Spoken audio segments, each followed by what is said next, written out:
Yo, what up guys? Grades kami ng Batangas swimming. Galing Taguig, papuntang Batangas. So, nag-swimming kami doon. Then, nung pauwi na kami, ito kami dumaan sa, papuntang Kabyang. Cavite kami.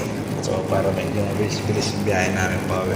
Kasi nung papunta kami doon, tagal ng biyahe namin. Kasi may mga tropa din na malabo yung mata.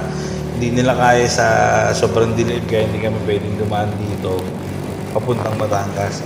Kasi mas mabilisan yung biyahe dito. So, mas pinili namin yung safety ng lahat. So, ayun. Pero, dahil sa dito kami napadaan, parang nawala yung safety na sinasabi ko. Okay na. Gulat din ako eh. Naalala ko lang din kasi kaya biglang mo ako sa isip ko, sabi ko enjoy ko kaya to, parang namiss ko rin to, sabi yung gano'n. Kasi tagal ko nang hindi nagkambyo eh. Hindi cambio na motor.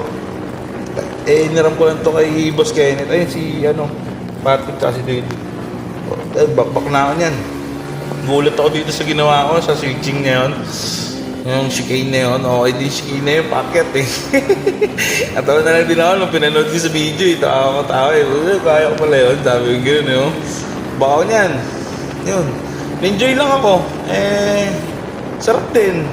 Baga, first time ko ulit na ginawa to, kaya, ayan lalim yan, ganda ng paso ko. Kaso, pucha, letter U pala yan.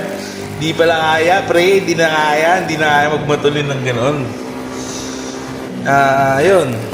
Enjoy, tapos rat tapos hinto, yun to, para lang ko huminto ko dito, inayos ko yung camera ko, then nantay ko sila, ayan, dumaan na sila dyan, tapos pinalayo ko lang sila, tapos sumibat na rin ako, sabulin ko na naman ulit sila, ngayon, ganun lang.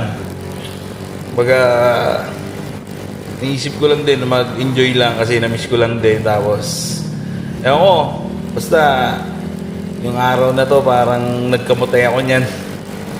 Naging kamote riders talaga ako niyan sa mga sinasabi nila na ewan ko kung ito yata talaga yung kamote sa alsada.